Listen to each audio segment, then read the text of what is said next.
Okay, Kasia, yeah, good to talk to you. Um, Thanks for having me. yeah, no worries. Yeah, you're a breathwork practitioner, and I'm into breathwork for quite a bit now. Mm.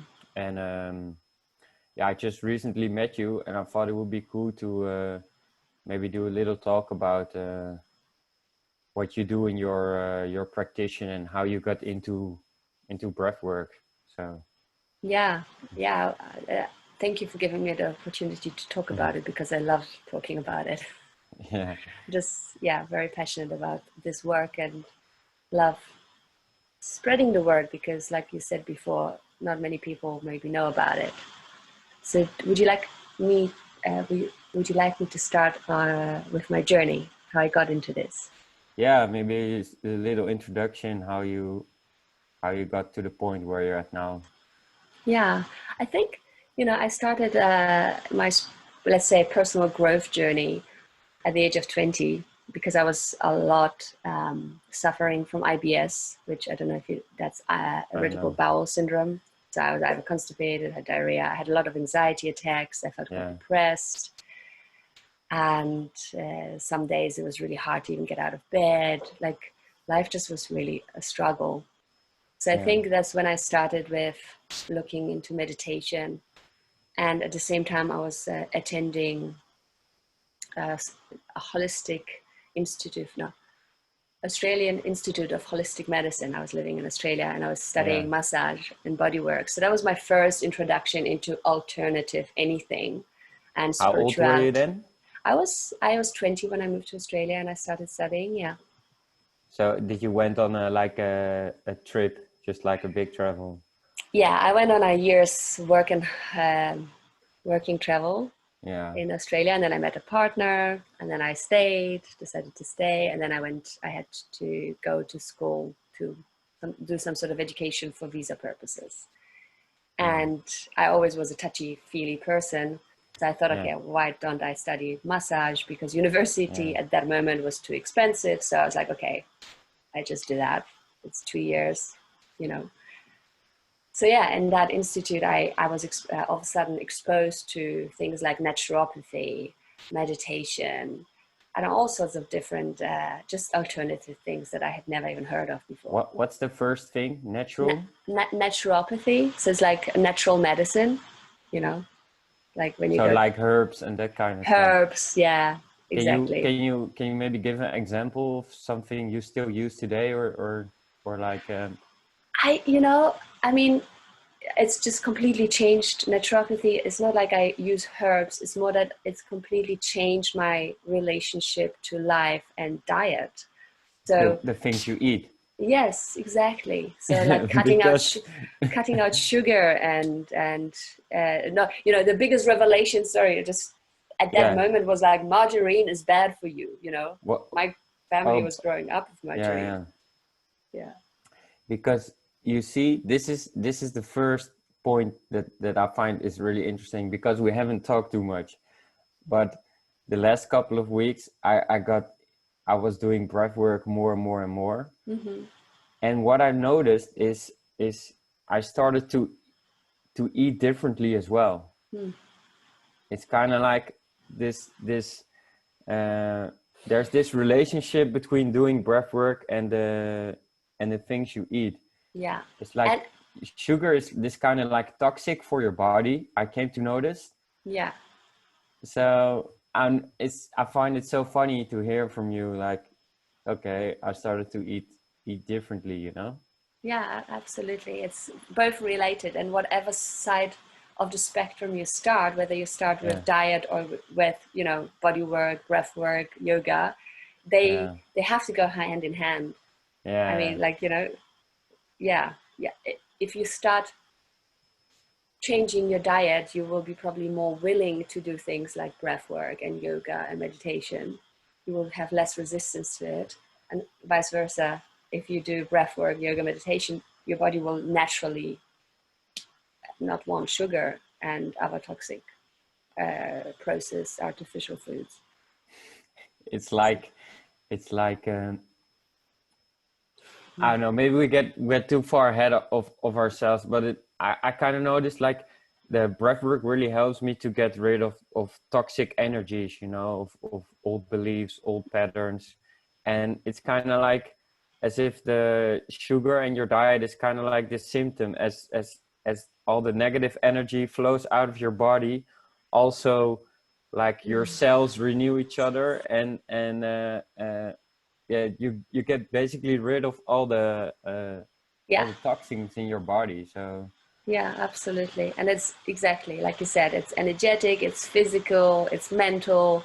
This is why I love breath work so much. So just to cut my story short, yeah, I sorry, I was studied, interrupting a bit too that's all much. right, but there's not much to say except for that, Yeah, I did massage, then I went to university. In the end, I studied counseling. Then I went into meditation, neuro-linguistic psychology, all sorts of things. And in the end, breathwork came. I literally asked the universe. I said, like, you know what? I want to do what I'm doing because I was helping people to release emotions at the time, but through massage, through body work, yeah, intuitively guided to do that, and I knew how to do it. But it was a lot of work for me, and sometimes maybe too much resistance in the person. And then I just asked the universe, like, I want to do what I'm doing, but with more elegance and grace. And then that's when breathwork came into my world, awesome. and I love it because everything that I had learned over the 15 years or 12 years at the time, it came all together in this one technique. Because breathwork, like you just said, it works on the physical, the emotional, the spiritual, the mental, the energetic. Yeah, It's Yeah, there's just so many layers that you can go into and explore and experience, and not one breathwork session is going to be the same as the last one. Yeah, if one thing I have to say, if someone hasn't experienced it and they come to me for a session for the first time, like literally, if they really enter into it, if they really let it happen, they come out of it and they go, oh my God, I can't believe it. I can't believe that I can feel like this just with my breath. Like, it's like taking drugs. It's like they're exactly. just in awe, in shock, in wow. So, You see, because that's why I'm so passionate, and I love talking with you about it, because like I talked before about my drug addiction. That was like 6 years ago, and then now I'm like kind of like I came to see is that we actually our natural state is feeling really good, feeling really well, like not really like a drug trip, but just feeling euphoric, enjoying life, and like getting into the flow of life itself. And we tend to think like we need money or we need to buy certain stuff, but it's kind of like it's such a like hypnotizing thing, especially in Western society, that it's like your natural state is feeling really good, really wonderful, but it's like when you use drugs, when you get into certain things too much, you cover the natural thing that you cover it over. And absolutely. that's what I came to notice. And then like the funny thing is, it's like we don't have to give something up. I believe we can live in Western society. We don't have to live in some kind of like cave or whatever, but it's kind of like when you naturally feel good, then the things you're going to do are an extension of you feeling good. So there's less pressure, there's less things, because there's, and that's what I came to notice, there's not that much grasping from the outside, but it's more like you feel this really good energy inside, and that's what you want to express in your creativity, in your work, in your relationship. So it's more like you fill yourself up with this loving good energy, and then you give it back to society, you give it back to your friends, you give it back to your job. And it's a total switch of living, because first I was like, fuck, I need the drugs to feel good, or I need the approval of my friends to feel good, or I need this relationship. It's all like it's getting, and it's like it sucks you empty. Yeah. And I noticed this. It's a process over the course of the years, and I slowly noticed it's like, wait a minute, I have so much energy, so much power, so much love to give, and instead of taking it, when you realize the energy and the power you have inside yourself, you're automatically giving. It's not even that you Exactly. have to uh, uh, work at it, because it just flows. Exactly. It's overflowing, right? It's literally like you cannot help yourself but express it. Yeah, it's kind of like thy cup runneth over. You know that expression, like you have a Yeah, full cup. So that's it. That's it. And like you said so beautifully, all of us are actually in all of the madness and confusion of the Western society that we are living on a daily basis, yeah, we are all trying to find that connection to that energy. So when people say, yeah, finding your way back home or being connected to yourself, that's actually what they're speaking about. Is to be tangibly in touch with your own energy. And yeah, that means with the feeling capacity of your body. Actually, that's what we want, is we want to feel deeply each single present moment that we're living. And when you yeah, are there and connected to it, then the present moment is totally enough. Then you're satisfied. Then you have, and from satisfaction comes clarity. And from clarity, comes direction and purpose yeah. and love. And yeah, that's it. But Because it's this feeling of wholeness and feeling of completion.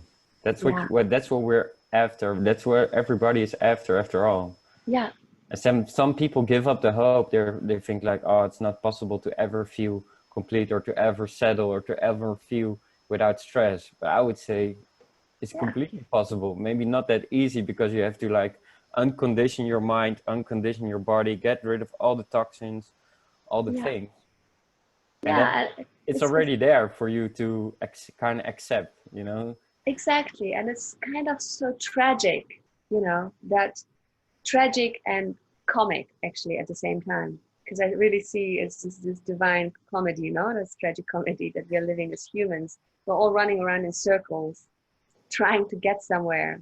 But if we stop and connect to our breath, the most basic, fundamental thing that's, Yeah, there from the very first moment of our lives, and will be right there to the very last moment of your life, is your breath.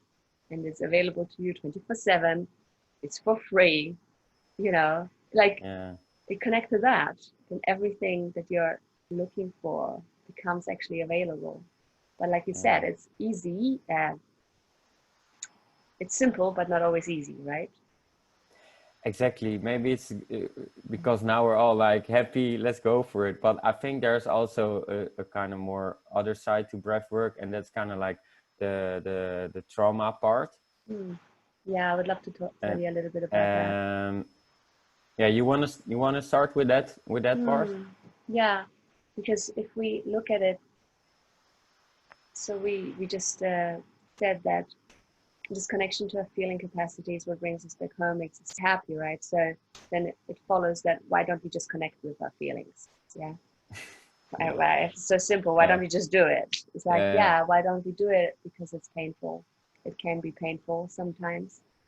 Um, and pain can be terrifying. So literally, do you want me to tell you a little bit about what trauma is? Yeah, I'll just say a little bit because some people mainly don't know what trauma is. Trauma is frozen energy inside the body. And the way I give an example is, if you think of the animal kingdom, let's say a zebra being chased by a lion. So it's a threatening situation. What gets the nervous system, the part of the brain that gets activated with zebra, is fight and flight, right? She's yeah. running for her life, like really for survival. And the moment that the lion grabs the zebra, she goes into a freeze. Mm-hmm. And the reason she does that is twofold. First of all, it might give her a second chance for survival because the lion might think she's already dead, right? So might go off to get a second zebra, who knows? And the second part is she's not going to feel everything when she's being devoured alive. So that's actually a compassionate mechanism of nature. Yeah. But if you think about it, she's running with all this adrenaline inside of her, and from 1 second to the next, she just stopped. What happened to all that energy inside? It's still there, but frozen. So before the zebra can get up, if the lion goes away, before the zebra can get up and just resume her normal life, what will have to happen is for this energy that's inside, it has to release, it has to discharge. So you can, check it out on YouTube. There's videos on animals like literally shaking off charge, adrenaline, and they literally sit there and for 5-10 minutes they shake and twitch and do this.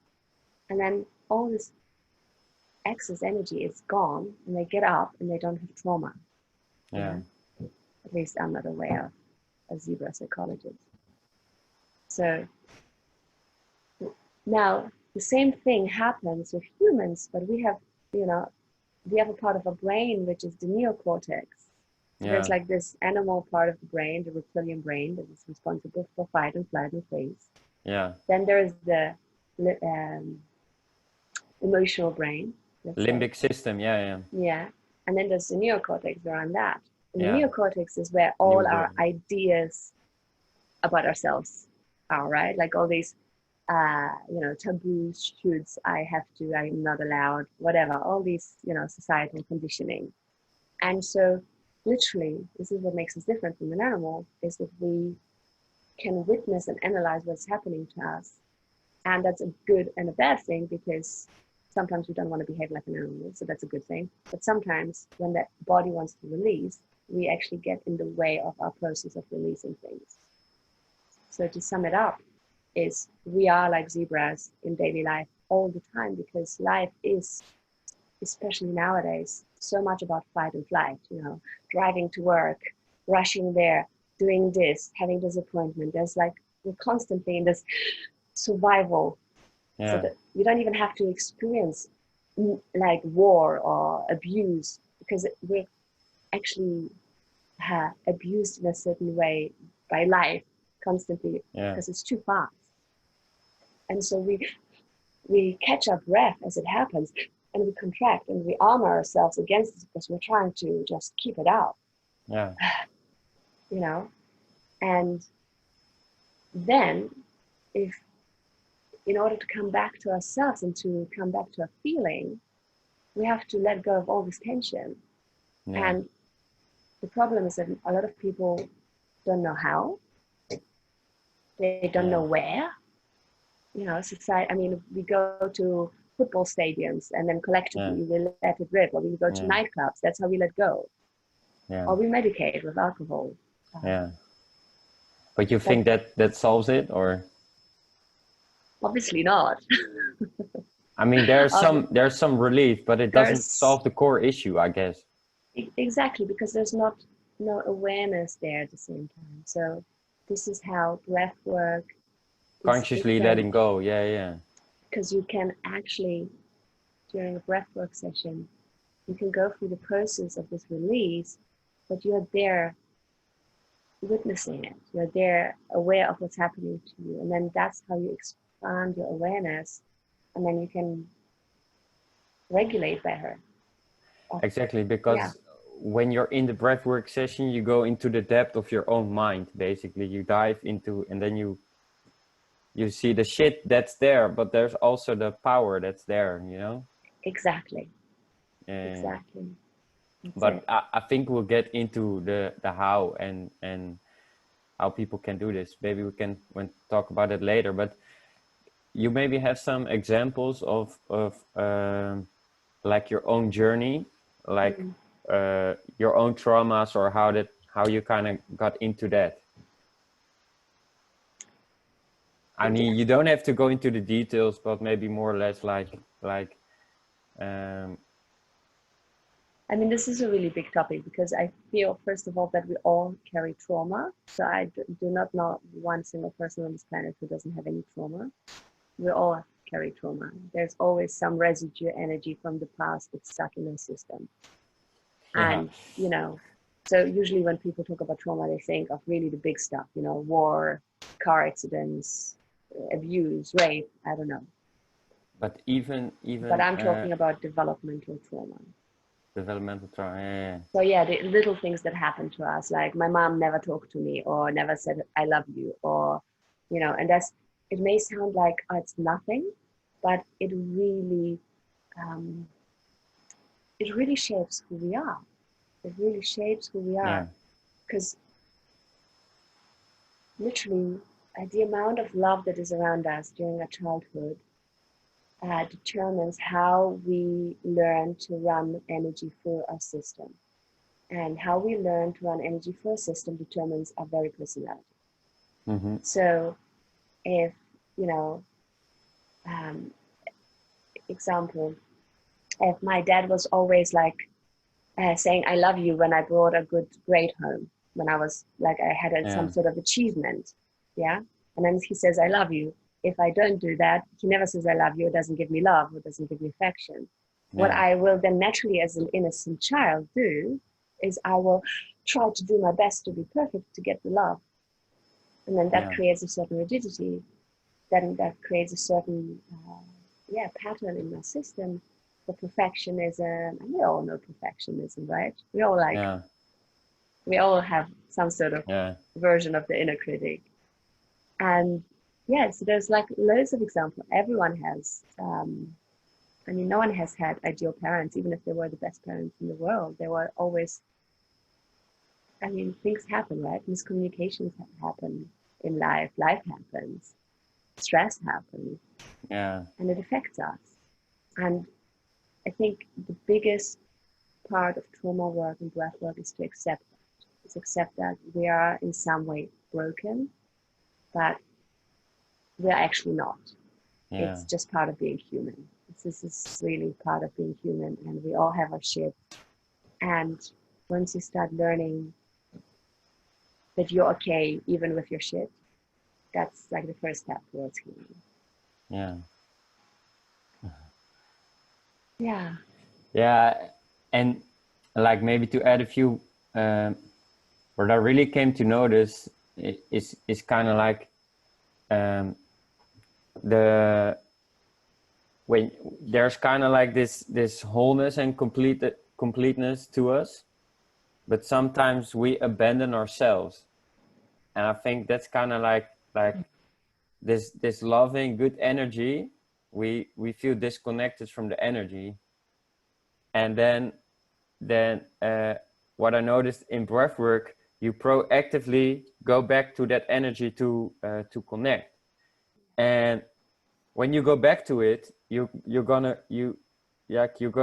come up to all the resistance and all the blockages. So that's actually separated you from that energy. So to really connect with yourself, you have to go through all those layers that are actually like a wall between the good feeling energy and where you're now. Yeah. Yeah, absolutely. You know, that I like to say that trauma actually means the disconnection from our core. Exactly. I think that's and I think that's kind of like the core trauma. And when you were talking, I realized like one of the first memories for me is like I always looked at myself. I was this little kid. I was playing with Lego, like being at home with my mom. Everything was fine. Everything was cool. And then one day, my mom said, "Yeah, you have to go to school." And I was like to my mom, "I don't want to go to school, you know." So that was like I was 4 years old or something, and for me, in my memory, that's kind of like the first disconnection, that I was just a little kid, happy playing, and then all of a sudden I had to go to school, and this idea of school, I really didn't want to, and I think that's the first thing that separated me from a really loving, chill environment where I could play, no worries at all, and then all of a sudden you have to go to school. There's this different teacher, there's this people, it's kind of like, Yeah, who are these it's people? full I don't on. know. And then you see, you have to that's for me, that was kind of like when I for a little kid, that doesn't know, you don't know anything about the world. You're just a blank slate. That's already like a traumatizing thing. And that energy gets like, maybe you're in shock, like you're so afraid of all the new kids and all the teachers. I mean, we call it normal, but that can, for a little Right. kid, it's already traumatizing. Absolutely. And I love that you say that, because this is one of the problems with trauma work, is that everyone has trauma and we have normalized it. So there's Mhm. literally not much trauma awareness. We're not living in a trauma-informed society. In Yeah. fact, when we see someone playing up or being moody or whatever personality they have, right? We just say, Yeah. oh yeah, this person is such and such, and we have this judgment about them because they're either difficult, emotional, moody, whatever it is. And we don't see like, yeah, but that happens because of a reason. And it Yeah. happens because there's something that happened in that person's life that they haven't been able to process, because there was not enough safety, there was not enough support, there was not enough information around that person to digest that, and for them to move on and just keep being a playful child in whatever environment. And then, Yeah. yeah, and then some people carry this till they're 80 years old, and that's so Yeah. sad. It doesn't have to, but I mean, Exactly. uh, there's this there's this kind of painful, hurtful aspect of ourselves, and that's kind of like in our unconscious. We keep it out of our awareness. So I mean, lots of people, they don't know they carry the trauma. I didn't know either, so that's like, I will tell a bit, because I got into psychology, and then I started reading books, and I was really not really interested in the mind, but more of, not really interested in the brain, but more in the mind. And then I started reading Freud and Jung, and they talk a lot about the unconscious. So those are the things that you don't even know that are there, but Mm-hmm. they're influencing you, but you don't know that they are influencing you. Yeah. So and then I got into this transpersonal coaching course. Mm-hmm. And that was the first time they introduced me to holotropic breathing. So for 1 hour, you do the connected breathing. And then yeah, I started to feel things and experience things I didn't even know that were there. And that was kind of like really opened me up to a whole new part within myself, a whole new part within my mind. It's kind of like this part of your mind that's unconscious. All of a sudden you go into it, and then you're like, oh my god, yeah, no wonder why I kept this away, because this is so kind of intense, and kind of like, then I completely understood why I don't want to experience this, because in the beginning of the breathwork session, it kind of like, it feels really uncomfortable, but then when you actually do it and you look back, you're like, that was actually not so bad. It was actually the fear you have in your mind, and the things we make up, or we take the trauma way too seriously than it actually is. But if we keep it in our unconscious, and if we don't explore and experience it, we think like, oh, it's the boogeyman in the closet. It must be something really terrible. But because we don't look, we don't know what's there. It's hidden in the dark, so we assume it must be really bad. It must be really bad. But then it's like, when you're on top of the diving board, Mm. it's kind of like, I don't want to jump, but then you run and you jump off the big diving board, and then you're in the water, and you're like, yes, I did it. And then when you look back, you're like, That wasn't so bad. why was I so afraid of it? And And every time, still to this day, this small part of resistance, maybe don't do the breath work today, or you can do it another time. And that's kind of like this small resistance of not wanting to go into the direction of your trauma.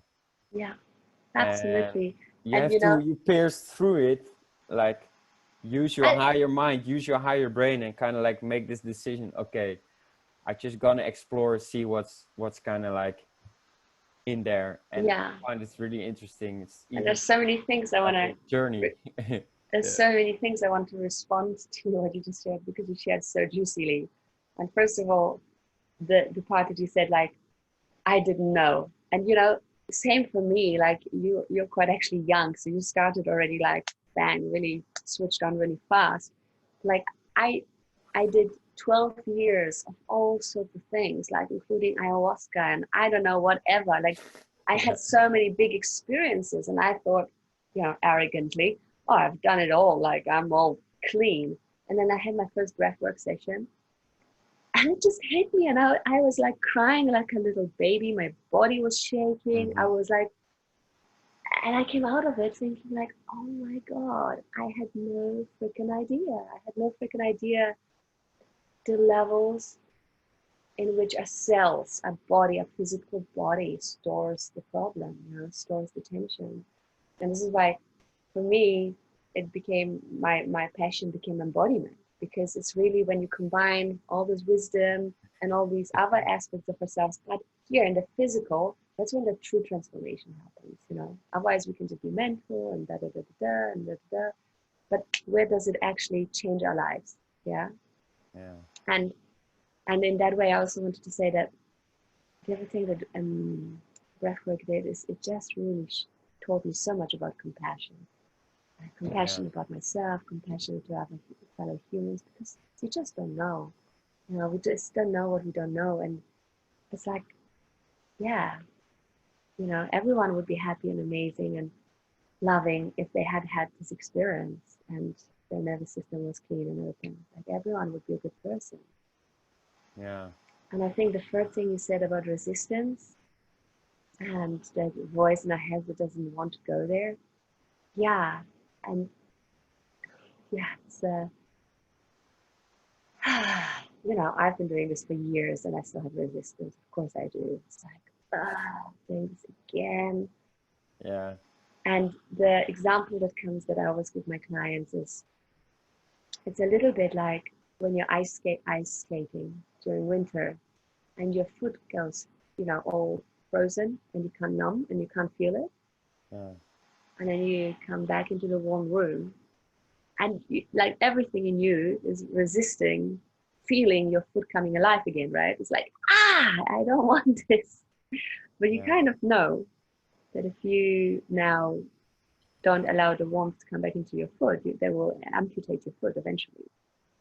So you know you have to let the blood come through again, and you have to go through the sensations that are uncomfortable in order to have a foot that is functional.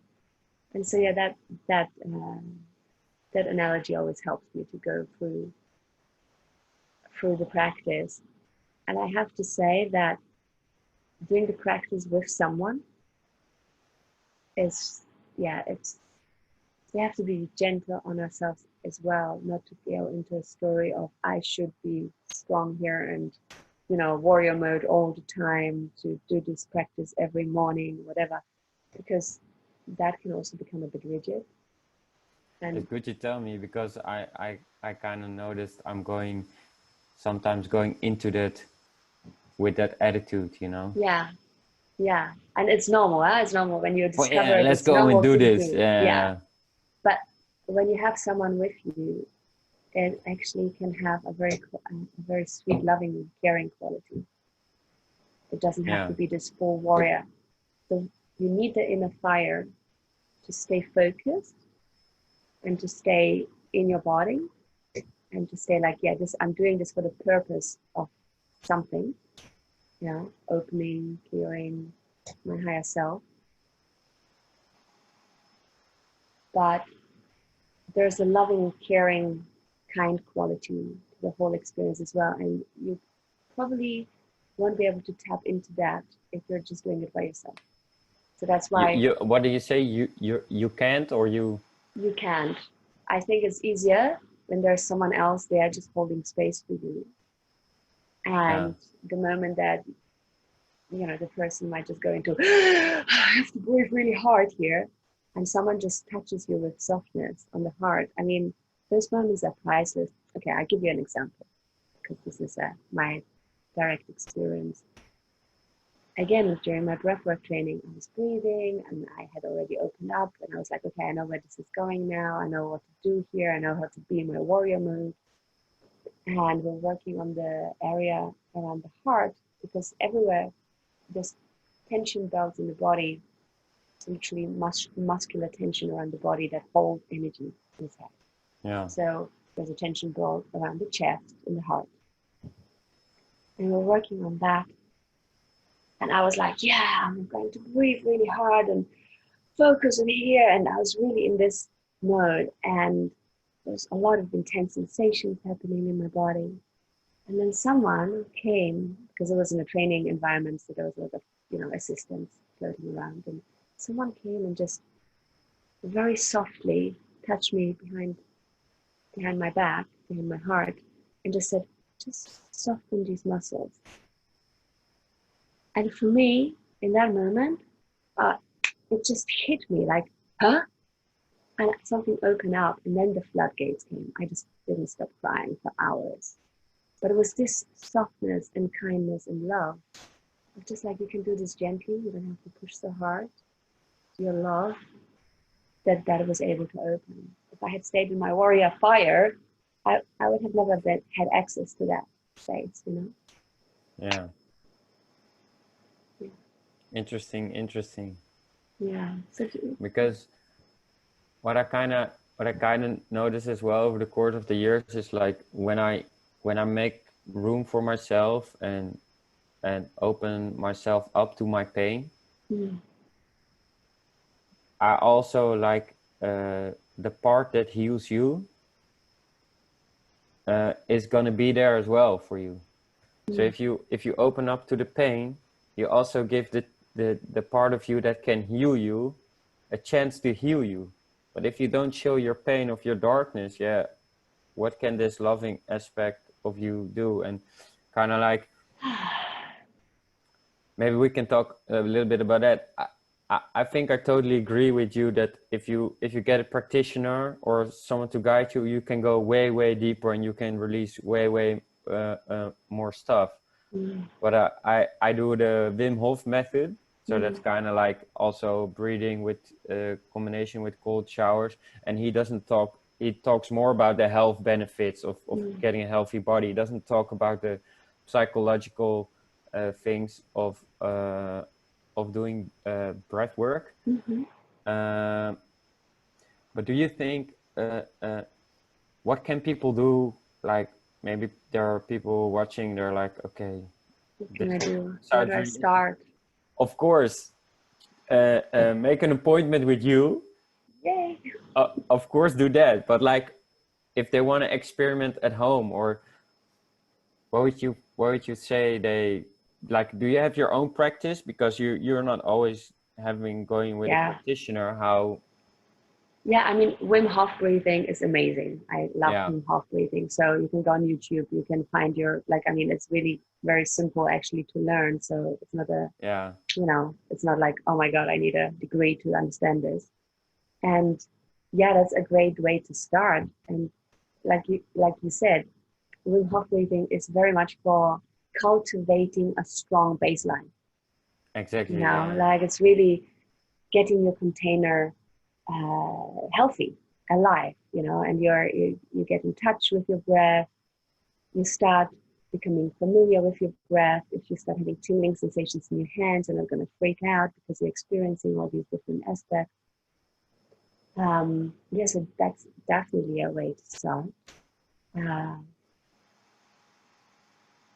The work I do, with my technique is called biodynamic breath and trauma release, BPRS.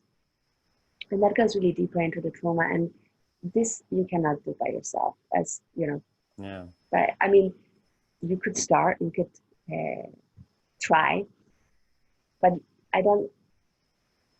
our subconscious mind is so clever, like it will only open up what you are able to deal with in the moment. And I have found that if there's no support around you, you will not open up a Pandora's box or a can of worms, because you have to look at it this way. The reason it got frozen and stuck inside is because at the time you didn't have tools to deal with it. It got stuck because you didn't know how to digest this information, this energy. So why would you now open it up if you didn't have the tools beforehand, you know, by yourself. You literally need to learn and acquire those tools to start opening up. And one little thing, trauma often happens, most of the time happens in relationship with other people. You know, we get hurt with other people. So it makes sense that you need other people to undo the trauma. Yeah. And we are living in a very individualistic culture, also in our own spiritual journey culture, where we just do our meditation, we do our own practice, we don't need others. But really the deeper unraveling of the nervous system and body, that happens through the relationship of being with another intimate presence. And what else I can suggest to do, if you just want to start, is shaking meditation. Shaking? Yeah, shaking meditation. So that has some element of breath, because you're shaking, so you're going to activate your breathing also, but it's not just breath. But what it does, it opens up the movement of your body, literally your body fluids, so to speak. And the way you do that is you just stand on your 2 feet, hip distance apart, and you just open, like bend and straighten your knees.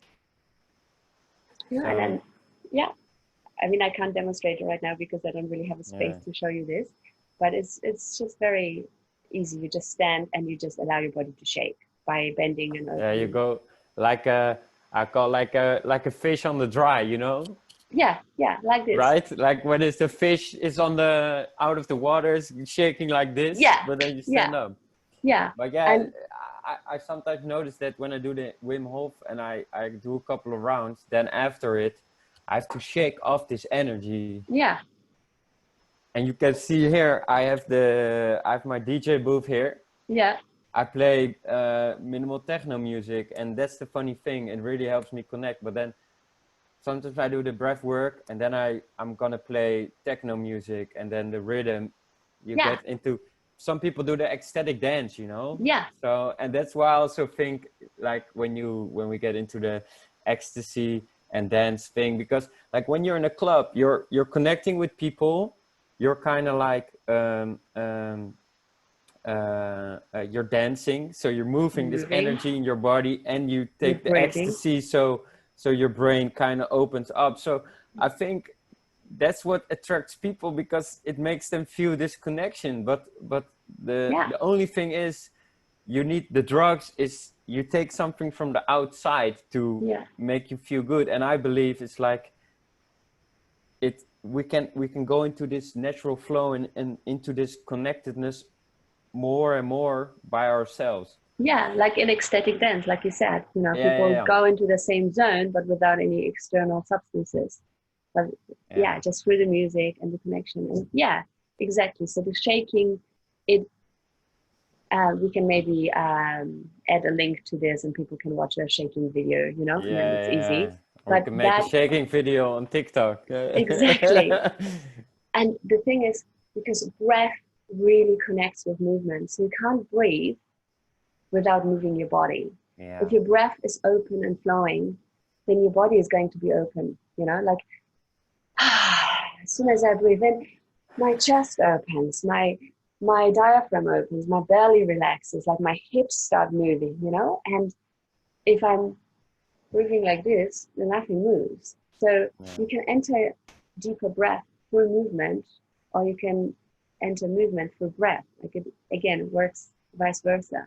So with shaking, when you start shaking, you literally start activating all your energy body, and that starts releasing all the stagnant energy inside of you that's just there.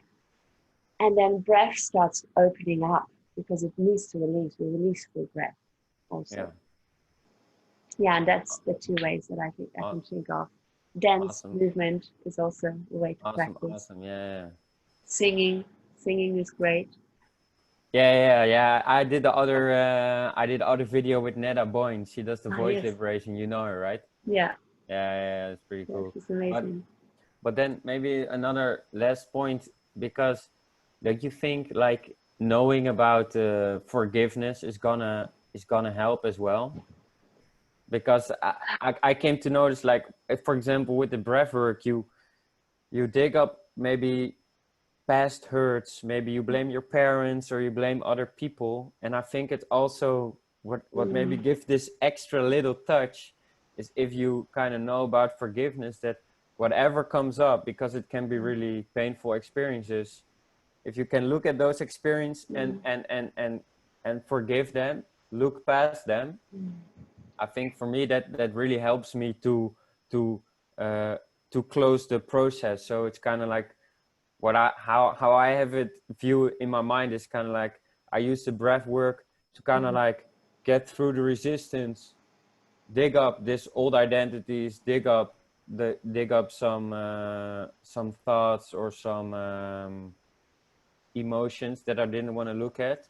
And once it's in my awareness, I can forgive it. I can finally let it go and see, okay, this thing that happened, or this part of my identity, it no longer serves me. And then this kind of like forgiveness for me is this consciously letting go, looking past it, like, do I want this to be the truth, or can I see past it and let it go? And then And absolutely, Ratna, I totally agree with you. And this is what I was speaking to when I was talking about compassion before. For me, that's very related. The only thing that comes to me when I hear you mention this is that I I am a little bit wary of spiritual bypassing, because that's my background. You know, I've been in circles where there's a lot of hippies, but let's not blame the hippies, but new aging, whatever, people that are very much connected to spirituality and the light, and then they talk about forgiveness and things, but they haven't done shadow work, or they haven't done this kind of deep unwinding body work, breath work, and they jump too fast to the forgiveness stage. The forgiveness is absolutely important. Like, yeah, without forgiveness, yeah, life's kind of meaningless. However, sometimes I only agree with the forgiveness if it literally naturally arises in you as a result of the process that you've gone through, and then you see for yourself that holding on to the past, anything doesn't serve you, doesn't serve anyone, and then when the heart opens, it naturally wants to forgive. To put forgiveness on top of you as a I should forgive because otherwise I'm not spiritual, that will only hold you stuck. And a lot of people do that. So what I'm saying, in breath work, sometimes what happens is that you go through a stage of rage, you know, really like anger and hatred even, you know, all these unexpressed emotions that you had that you never were allowed to acknowledge or to express. And these things, they have to come out first before you are able to transmute them into forgiveness and love and compassion. But some people just jump that stage, and then, you know, they're still there somehow in the subconscious, playing their background noise. I feel that's a topic for a whole different video. Yeah. But I agree, you're right. Like, spiritual bypassing, that's kind of like, in the beginning, I used to do that. And maybe sometimes I still notice myself taking jumps, you know? Yeah. And sometimes I have to just like, but that's all, I have to just stop myself, and it's like, okay, what are you really feeling? Not what you think you're feeling, but what are you really feeling? Yeah, what are you really doing? And being like totally honest, even if you're on a spiritual path for 10 or 12 years, it still comes to like being really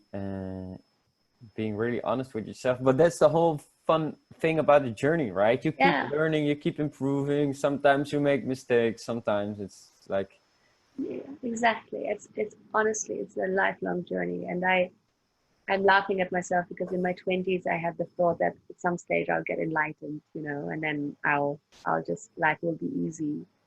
And the further I went on the path, I was like, wow, life is getting easier, but in a different way, you know. Like, I'm still struggling with, let's say, I'm still connected to many voices inside of me that are whatever, angry, sad, vulnerable, you know, the whole spectrum of human emotion. Yeah. But the struggle is not so much with it anymore because I'm not now trying to get rid of them. It is just like, oh, my awareness is there, and I have, yeah, more compassion, more forgiveness towards those parts, and therefore life is easier. But it's completely different than what I imagined it when I was 20, you know? Like I was like, this is just not how it works. Then we just get rid of it and then we're healed and it's done. Yeah. You know? That's not why we live here 80 years long. Yeah. But also you're becoming a totally different person because you're opening up to parts of your personality that, or maybe talents or qualities that you didn't know you had, Yeah. but they were buried by trauma. Once the Yeah. trauma gets away, there's a whole new part of you uh, uh, uh, gets expressed. Yeah. Absolutely. Absolutely. And you know, I again, when I was 20 and I explained to you where I was in my 20s with the depression, anxiety, I could have never imagined myself sitting here and just talking about this and just, you know, I could have never done this. I would have been like, Uh-huh. I don't Yeah. know, shitting Yeah. myself before a call like this, But whatever. would you on the other hand say that it went pretty quickly? Well, I don't know. How long is a piece of string, right? Yeah, that's right. But sometimes I look at old videos of myself or old things of myself, and I'm like, Jesus, that guy, was that me? It's like I, there's so many things changed. And I mean, I have to say, I think I believe there's also a little bit of degree within trauma. It's like some people grow up in a family or an environment that's really hard. For example, if you go in America, maybe not so much here in Holland, but mm, there's like, if there's lots of violence and negative influences in your environment, it's more traumatizing than when you grow up, if your parents have a good job and there's not much violence in your neighborhood. I mean, the trauma there can be really subtle. yeah, But I came to notice some people, they are just kind of like naturally in a good shape within themselves. And yeah. that's perfectly fine, it's Yeah. And like, you know, we never know, right? What is karma? What is whatever astrology? yeah, Like we have no idea how and why we turn out to be the way we do. yeah, But I agree with you. I feel right now we're in a very accelerated um, experience of life, and I definitely believe that healing happens faster and faster and faster because there is exactly. more knowledge also, you know, like Exactly. my Right. grandfather, he had trauma from war and he literally died 50 years later still with that trauma stuck in his body. He never had the Yeah. chance to release it, you know. His spine just gave up and he developed cancer and whatever. Yeah. Whereas I'm thinking, yeah, if he had known what I know now, literally within a year of that trauma happening to him, you know, that could have been totally resolved. Yeah. So Yeah. yeah, it's Yeah. gone. I'm so very grateful and I feel very blessed at how, yeah. Exactly. Maybe that's a good ending note. It's Mm, kind of like the good news is you're able to transform these energies and these things inside yourself, and then when you change the energy and the thoughts and the parts of your personality inside, mm, then your life is gonna flow in a different way you cannot even imagine. Because, and that's the funny thing, like right now, you, me, everybody looks at the world through their current personality. So if you're gonna envision the future, you're gonna envision it from the like, I'm this kind of type of person, I have these talents. So you're gonna envision the future based on your current identity. And that's the mm, funny thing. It's like when you literally transform and become a different person, you like the things you imagine that your future can be are based on your current identity, but yeah. maybe your current identity is limited. So It, it's it, like, if you the image you have of your future is going to be limited too. But it's not, maybe it's a for sure, yes. You're always your current view of reality and yourself is limited. I just, that's just how it works. yeah, We're, you know, infinite beings. So we always experience a sense of limitation unless we one with the divine, and then I think we're just E- dissolve e- into the light. exactly, and that's what I think is like what I came to notice is like this healing, loving energy.